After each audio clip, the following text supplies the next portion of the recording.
తాకట్లో ఉన్న మీ బంగారాన్ని విడిపించి ఆ రోజు ఆన్లైన్ రేటుకి కొంటాం. Sharma gold company. Breaking news చూస్తున్నారు. అక్కడ ఏదైతే అహ్మదాబాదులో ఫ్లైట్ క్రాష్ జరిగిందో అక్కడ ఒక విచిత్రమైన సంఘటన కనిపిస్తుంది. మా ప్రతినిధులు విజయ్ అండ్ హర్షిని అక్కడ రిపోర్టింగ్ చేస్తున్న సమయంలో కొంత విచిత్రమైన చర్చ కనిపించింది. అక్కడ ఇన్వెస్టిగేటర్లు మాట్లాడుతున్న మాటలు కొంత ఆసక్తికరంగా మారాయి. ఏంటంటే ఎవరైతే ఇద్దరు పైలట్లు ఉన్నారో ఈ ఇద్దరు పైలట్లు అక్కడ ప్రమాదాన్ని తప్పించడానికి ఫస్ట్ ఆఫీసర్ క్లీవ్ కుందన్ అట్లాగే second main officer Sumit Sabharwal వీళ్ళిద్దరూ చాలా ఎక్స్పీరియన్స్ ఉన్న పైలట్లు. ఇద్దరు పైలట్లు విమానాన్ని కంట్రోల్ చేయలేకపోయినప్పటికీ దాన్ని ఒక చెట్టుకు ఢీకొట్టి ప్రమాద తీవ్రతను తగ్గించే ప్రయత్నం చేసినట్టుగా ఒక చర్చ జరుగుతోంది. వీళ్ళిద్దరూ చేసిన ఆ ప్రయత్నం నిజంగా వాళ్ళు ప్రమాద తీవ్రతని తగ్గించారు అని అక్కడ ఉన్న వాళ్ళు కొంత అంచనా వేస్తున్నారు. ఇదంతా పక్కన పెడితే ఎందుకు ఈ చర్చ జరుగుతుందనంటే ఎక్కడైతే ఫ్లైట్ వచ్చి కూలిపోయిందో ఆ ప్రాంతం కంటే 100 మీటర్లు ముందుకు వెళ్ళిన ఫ్లైట్ అక్కడ చెట్టును ఢీకొట్టకుండా 100 మీటర్లు ముందుకు వెళ్ళిన ఏకంగా ఒక కాలేజ్ బీజే మెడికల్ కాలేజ్ ఉంది కదా, ఆ కాలేజ్ మొత్తం భస్మం అయిపోయింది. ఇక్కడ 243 ప్లస్ అక్కడ డాక్టర్లు ఒక 13 మంది 14 మంది చనిపోయారు. మొత్తం 265 డెడ్ బాడీస్ చనిపోయినట్టుగా మనకు అప్డేట్ ఉంది. కానీ 100 మీటర్ల ముందుకు విమానం వెళ్ళిపోతే ఇప్పుడు ప్రమాదం జరిగిన బార్డర్ ప్రాంతం నుంచి 100 మీటర్ల ముందుకు వెళ్ళిపోతే కనీసం మృతుల సంఖ్య 1000 పైనే ఉండేదని ఒక చర్చ జరుగుతుంది. ఒకసారి అది ఊహించుకుంటేనే ఒళ్ళు జలధరిస్తుంది. ఒకసారి మీరు మా ప్రతినిధి విజయ్ అండ్ హర్షిని చేసిన ఒక గ్రౌండ్ రిపోర్ట్ని ఇప్పుడు చూడండి, మీకే ఈ విషయం అర్థమవుతుంది. ఎస్, ప్రస్తుతం అయితే నేను అహ్మదాబాద్లో జరిగినటువంటి ఫ్లైట్ క్రాష్ జరిగిన లొకేషన్లో నేను సీనియర్ జర్నలిస్ట్గా విజయ్ అలాగే హర్షిని ఇద్దరం కూడా 2 టీమ్స్గా హైదరాబాద్ నుంచి సుమన్ టీవీ కోసం ప్రత్యేకంగా ఎక్స్క్లూజివ్ కవరేజ్ ఇవ్వడం కోసం ఇక్కడికి వచ్చాం. సో ఇక్కడ మేము ఎక్స్ప్లోర్ చేసిన మా ఎక్స్పీరియన్స్ను కూడా మీకు వివరించే ప్రయత్నం చేస్తాం.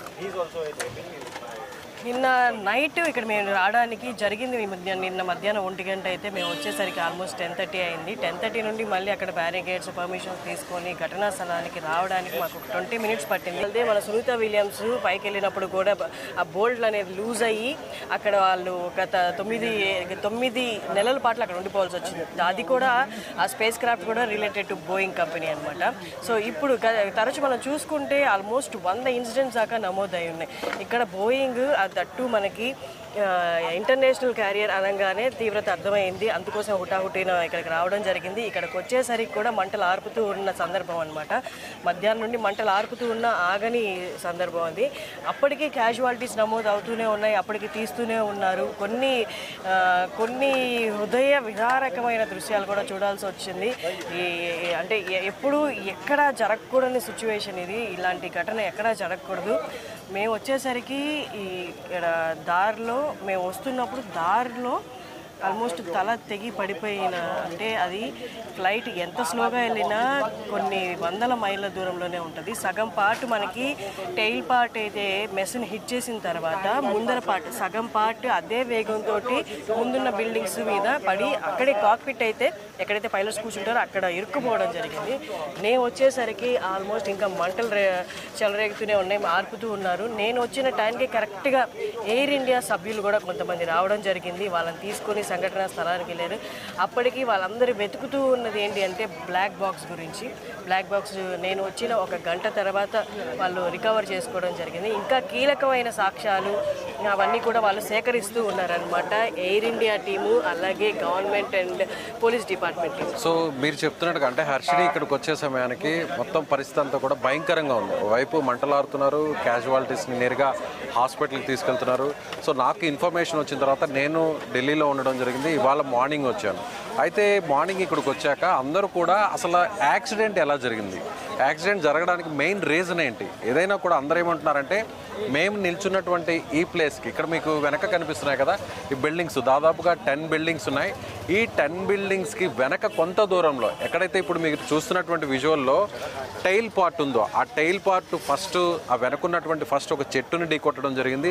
చెట్టును ఢీకొట్టిన వెంటనే ఆ టైల్ పార్ట్ అక్కడ బిల్డింగ్ని టచ్ చేయడం జరిగింది. అక్కడ ఒక బీమ్ని టచ్ చేసిన తర్వాత టైర్స్ కూడా టచ్ చేసిన తర్వాత నెక్స్ట్ మిగిలినటువంటి హర్షిని చెప్పినట్టుగా మిగిలిన పార్ట్ అంతా కూడా బిల్డింగ్కి ముందు వైపు ల్యాండ్ అయింది, అంటే క్రాష్ అయింది. క్రాష్ అవ్వడంతో ఈ చెట్లన్నీ కూడా పూర్తిగా కాలిపోవడం జరిగింది. అలా కాకుండా ఒకవేళ ఈ బిల్డింగ్ కాకుండా మీరు ఇప్పుడు నా ఎదురుగా ఉన్నటువంటి కెమెరామెన్ వెనక కేవలం 50 అడుగుల దూరంలో కానీ ఒకవేళ ఫ్లైట్ కానీ క్రాష్ అయి ఉంటే మృతుల సంఖ్య మరింత పెరిగే అవకాశం ఉంది. ఈ కాలేజీకి వెనక గవర్నమెంట్ హాస్పిటల్ ఉంటుంది, సివిల్ హాస్పిటల్. ఇది వేల మంది అక్కడ ట్రీట్మెంట్ తీసుకుంటుంటారు. కేవలం కొన్ని అడుగుల దూరంలో కానీ ఒకవేళ ఫ్లైట్ కానీ క్రాష్ అయి ఉంటే అక్కడ కానీ కూలిపోయి ఉంటే మరింత దారుణం జరిగి ఉండేది. వేల మంది చనిపోయినటువంటి పరిస్థితి మనం చూసేవాళ్ళం. ఈ విషయంలో కూడా గుడ్ థింగ్ ఏంటంటే పైలట్లు ఎంత కాపాడడానికి ప్రయత్నించాలనుకున్నా కూడా అప్పటికే మేడే అనేటువంటి ఒక అలర్ట్ ఇవ్వడం జరిగింది. కేవలం ఫ్లైట్ టేకాఫ్ అయినటువంటి 53 సెకండ్స్లోనే క్రాష్ అయిపోయింది. సో ఇంకెక్కడా కూడా అక్కడ సేఫ్ చేసేటువంటి పరిస్థితులు లేవు, రియలైజ్ అయ్యే పరిస్థితి లేదు. ఏం చేయాలి వాళ్ళు అసలు అవగాహన తెచ్చుకునే లోపలే దహనం అయిపోయారు. సో ఒకవేళ కొంత ముందుగా వెళ్ళి కేవలం ఒక 100 అడుగుల దూరంలో లేదంటే ఒక 200 అడుగుల దూరంలో కానీ ఫ్లైట్ కానీ క్రాష్ అయ్యింటే వాళ్ళ పరిస్థితి మరింత దారుణంగా ఉండేది. నిజంగా లోపలికి వెళ్ళానండి. నేను లోపలికి వెళితే మనం మాత్రమే సుమన్ టీవీ ఎక్స్క్లూజివ్గా లోపలికి వెళ్ళడం జరిగింది. నేను వెళ్ళాను, హర్షిని వెళ్ళారు. నేనైతే నేరుగా ప్రతి బిల్డింగ్ని కూడా విజిట్ చేశాను, మీకు కూడా వీడియోస్ కూడా చూపించాను. నిజంగా అక్కడ భోజనం ప్లేట్లో పెట్టుకొని ఆ రోటీ, ఆ సబ్జా అవన్నీ కూడా పెట్టుకొని తింటున్న క్రమంలో వాళ్ళకి ఒక్కసారిగా మంటలు వ్యాపించేసాయి. ఇక్కడ 100 మంది ఉన్నారు, వాళ్ళకి ఏం తెలియదు, ఏం జరుగుతుందో తెలియదు. ఏదైనా ఉగ్రవాదులు ఏదైనా అటాక్ చేశారా, బాంబ్ బ్లాస్ట్ అయిందా, లేదంటే ఫైర్ యాక్సిడెంట్ జరిగిందా అని అసలు వాళ్ళకి ఏం తెలియదు. మంటలు వస్తున్నాయి, కొంతమంది చనిపోతున్నారు, కొంతమంది గోడలు దూకి పరిగెత్తుతున్నారు, కొంతమంది బిల్డింగ్స్ దూకేశారు. సో ఎక్కడ చూసినా కూడా ఒక శ్మశాన వాతావరణమే కనిపించిందని చెప్పచ్చు. నిజంగా బతికిన వాళ్ళు నిజంగా అదృష్టవంతులు అనాలో లేదంటే అసలు ఏ సంబంధం లేకుండా నిజంగా హాస్టల్లో ఉంటూ భోజనం చేస్తున్న వాళ్ళు, కొంతమంది హాస్టల్లో ఉంటున్న వాళ్ళు చనిపోవడం అనేది నిజంగా దారుణం. ఎందుకంటే మనం చూస్తుంటాం చాలా ప్రాంతాల్లో కూడా, మన హైదరాబాద్లో కూడా గతంలో ఇంటర్నేషనల్ ఇప్పుడు శంషాబాద్ ఎయిర్పోర్టు షిఫ్ట్ కాకముందు ఇదే విధంగా అహ్మదాబాద్లో ఏ విధంగా సిటీకి మధ్యలో జనవాసాలకు మధ్యలో ఎయిర్పోర్ట్ ఉంటుందో బేగంపేట ఎయిర్పోర్ట్ కూడా ఒకప్పుడు అలాగే ఉండేది. అలా ఫ్లైట్ టేకాఫ్ అయిన తర్వాత చుట్టుపక్కల ఉన్నటువంటి బిల్డింగ్స్ మీద కొలాప్స్ అవ్వడం, క్రాష్ అవ్వడం అనేది కూడా ఎవరు ఊహించరు. రోజు ఈ విమాన శబ్దాలు వింటూ ఉంటారు, టేకాఫ్ శబ్దాలు వింటూ ఉంటారు, ల్యాండ్ అయ్యే శబ్దాలను కూడా వింటూ ఉంటారు. ఇది రోజువారీ ప్రక్రియలో జరిగేటువంటి ఒక సామాన్యమైనటువంటి పరిస్థితి. అలాంటి విమానం తమ ప్రాణాలను తీసేస్తుందని, తమ జీవితాలను బుగ్గిపాలు చేసేస్తుందని ఎవరు కూడా ఊహించి ఉండరు. మీరేమంటారు హర్షిని? అవునండి సార్, విజయ్ గారు చెప్పింది ఇక్కడ కరెక్ట్గా కళ్ళకు కట్టినట్టుగా మేము చూసిందే మీకు చెప్పాము. ఇక్కడ ఏ స్పెక్యులేషన్స్ లేవు. ఇంత పెద్ద ప్రమాదం 6872 కిలోమీటర్లు అహ్మదాబాద్ నుండి లండన్కి డిస్టెన్స్, అంటే 6800 కిలోమీటర్లు మీకు కవర్ చేయాలంటే ఎంత ఫ్యూయల్ లోపల నింపుంటారో ఒక్కసారి అర్థం చేసుకోండి. అంత ఫ్యూయల్ జస్ట్ టేక్ ఆఫ్లోనే ఇంత ఫ్యూయల్ వాళ్ళు క్రాష్ అవడంతో నిండుగా ఉన్న ట్యాంక్ ఫ్యూయల్ మొత్తం బ్లాస్ట్ అవ్వడం, దానివల్ల మీరు చూడగలరు వెనక ఎంత విస్తృతంగా వచ్చేసాయో మంటలు ఇక్కడ దాకా. పాపం రెసిడెంట్స్ అనేది ఇక్కడ డాక్టర్స్ కూడా మాట్లాడడానికి మేము మాట్లాడలేకపోతున్నారు, మాటలు రావట్లేదు. ప్రమాదం నుంచి తప్పించుకున్నామని ఆనందపడాలో అసలు మా కొలీగ్స్ వీళ్ళందరికీ ఏమైంది, అసలు ఎవరున్నారో ఎవరు లేరో అని ఆందోళన చెందాలో అని మాకు అర్థం కావట్లేదు. అది ఈ దుర్ఘటన ఎంతోమంది ప్రాణాలు కాపాడే డాక్టర్స్ రెసిడెంట్స్ మీద పడడము జరగడం అనేది ఇంకా చాలా దారుణం. సో నిజంగా ఈ విషయంలో కూడా ఏవియేషన్ డిపార్ట్మెంట్ కూడా టెక్నికల్గా కొంత అలర్ట్ అవ్వాల్సినటువంటి అవసరం ఉంది. R&D జరగాలి. ఎప్పటి నుంచో కూడా ఏదన్నా విమానంలో టెక్నికల్ ప్రాబ్లం వచ్చినప్పుడు ఇంజిన్ నుంచి ఏదైతే ప్యాసింజర్స్ క్యారీ అవుతున్నటువంటి ఆ పార్ట్ వరకు కూడా పారాచూట్ ద్వారా సపరేట్ అవ్వాలి అని గత దశాబ్ద కాలం నుంచి కూడా దీని గురించి అనేక చర్చలు జరుగుతున్నాయి. కానీ ఇప్పటివరకు కూడా ఎక్కడ కూడా ప్రాక్టికల్గా అది ప్రూవ్ కాలేదు. సో ఇప్పటికైనా కూడా ఏవియేషన్ డిపార్ట్మెంట్స్, అంటే కిందున్నటువంటి ఈ భూమి మీద నుంచి చంద్రుడి మీదకి మనుషులు పంపుతున్నాం, అలాగే ఫ్లైట్స్ ఇలా సాధారణంగా క్యారీ అవ్వడం అనేది, ప్యాసింజర్ ట్రావెల్ చేయడం అనేది సర్వసాధారణంగా మారిపోయినటువంటి ఈ ఆధునిక కాలంలో అందరూ కూడా ట్రైన్స్ 2 టైర్ ఏసీ 3 టైర్ ఏసీలో ఎలా ట్రావెల్ చేస్తున్నారో అలా ఫ్లైట్లో చాలా ఈజీగా ట్రావెల్ చేసే పరిస్థితి ప్రతి ఒక్కరు కూడా ఆఫర్ చేసేటువంటి ప్రైసెస్ వచ్చాయి. కానీ ఇంత డెవలప్మెంట్ అయితే జరిగినా కూడా, ఇంత టెక్నాలజీ ఉన్నా కూడా నిజంగా ఇంకా ఫ్లైట్స్ యాక్సిడెంట్ అవ్వడం అనేది, వందల మంది చనిపోవడం అనేది, అందులో కూడా ఆ ఫ్లైట్ కూడా జనావాసాల మీద పడడం అనేది నిజంగా బాధాకరం. ఇండియాలో జరిగినటువంటి ఫ్లైట్ క్రాష్ యాక్సిడెంట్స్లో ఇదొక బిగ్గెస్ట్ యాక్సిడెంట్గా చెప్పాలి, ఇదొక విషాదకరమైనటువంటి ఇన్సిడెంట్గా చెప్పాలి. ఈ వార్తని కవర్ చేయడం కూడా నిజంగా మాకు కూడా చాలా బాధగా ఉంది. చాలా విషయాల్ని కవర్ చేశాం. నేను గతంలో కూడా సుమన్ టీవీ సంబంధించినట్టు కొన్ని షూట్స్ కోసం నేను కానీ, హర్షిని గారు కానీ, కొంతమంది యాంకర్స్ అందరం కూడా ఇదే అహ్మదాబాద్కి చాలా సందర్భాల్లో రావడం జరిగింది. గత 2 నెలల్లో 4-5 సార్లు వచ్చినటువంటి పరిస్థితులు కూడా ఉన్నాయి. కానీ ఇలా వచ్చి అహ్మదాబాద్లో ఇలాంటి వార్తని కవర్ చేయడం అనేది నిజంగా చాలా చాలా చాలా బాధగా ఉంది. ఇంకొక విషయం కూడా హర్షిని ఏంటంటే, చనిపోయిన వాళ్ళ విషయం గురించి మనం మాట్లాడుకుంటుంటే ఆ చనిపోయినటువంటి మృతదేహాలను గుర్తుపట్టలేని విధంగా దారుణంగా ఉన్నాయి. పీసెస్ అయిపోయినాయి. తల ఎవరిదో తెలియదు. హర్షిని చెప్పినట్టుగా వాళ్ళు వచ్చే టైంకి ఈ ప్రాంతంలోనే ఒక ప్యాసింజర్ కావచ్చు, లేదంటే ఇక్కడున్న లోకల్ పర్సన్కి సంబంధించిన హెడ్ పార్ట్ తెగిపడి ఇక్కడ రోడ్డు మీద పడిపోవడం మీరు కూడా సోషల్ మీడియాలో చూస్తుంటారు. నిజంగా ఎవరి ఏ పార్ట్దో ఎవరు తెలియదు, ఎవరు బాడీ పీసెస్ ఏంటో కూడా ఎవరికి తెలియదు. అలాంటి దారుణమైన స్థితి, కుటుంబాలకి చనిపోయారనేటువంటి జీర్ణించుకోలేని బాధ ఒక ఎత్తు అయితే, వాళ్ళ ఫ్యామిలీ మెంబర్కి సంబంధించినటువంటి డెడ్ బాడీ ఎవరిదో ఐడెంటిఫై చేయడం అదొక పెద్ద సమస్యగా మారిపోయింది.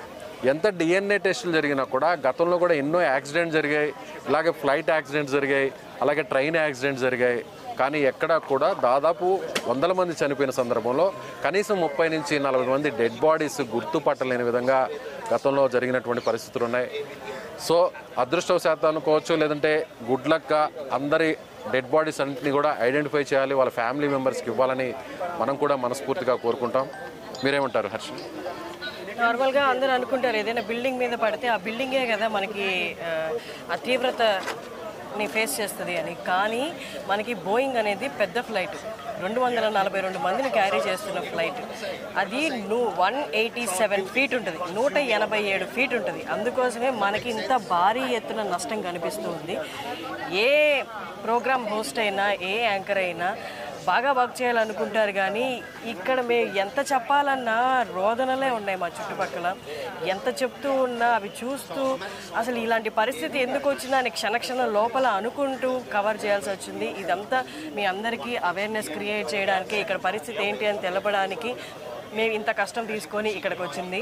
సో ఇప్పుడు ప్రస్తుతానికి క్యాజువాలిటీ విషయానికి వస్తే అక్కడ మాత్రం మనకి ఎలాంటి అప్డేట్ రావట్లేదు అఫీషియల్గా డాక్టర్స్ తీస్తే తప్ప. నిన్న రాత్రి వరకు హాస్పిటల్లో కూడా ఎలా ఉన్నింది. నేను లోపలికి వెళ్ళి కొంతమంది పేషెంట్స్ తోటి, వాళ్ళ రిలేటివ్స్ తోటి మాట్లాడడం జరిగింది. నేను మాట్లాడుతున్న ఆ టైంలో కొంతమంది పేషెంట్స్ ఉంటే ఇంకొంత భాగం ఎవరున్నారు అంటే మా వాళ్ళు కూడా అదే రెసిడెన్సీలో ఉండేవాళ్ళండి. వాళ్ళు అసలు ఇక్కడ ఉన్నారా లేరా ఆ టైంలో, లేకపోతే బయటకు వచ్చారా, వాళ్ళ నోటి నుంచి ఆ మాట రావట్లేదు. చనిపోయారేమో అన్న ఆ మాట రాలేక వాళ్ళు ఎక్కడున్నారో కనిపెట్టండి, వాళ్ళు ఎక్కడున్నారో కనిపెట్టండి అంటున్నారు.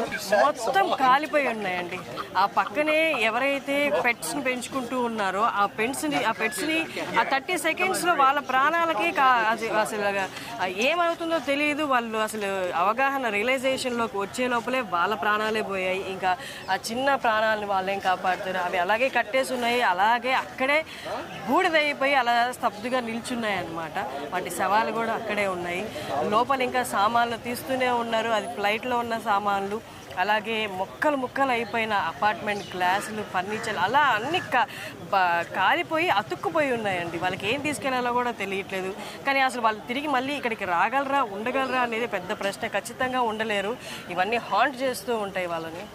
సో నిజంగా లోపలికి వెళ్ళినప్పుడు అక్కడ సిచ్యువేషన్ చూస్తే దాదాపు 6 బిల్డింగ్స్ మొత్తం అంతా కూడా కాలి బూడిదైపోయి ఉన్నాయి.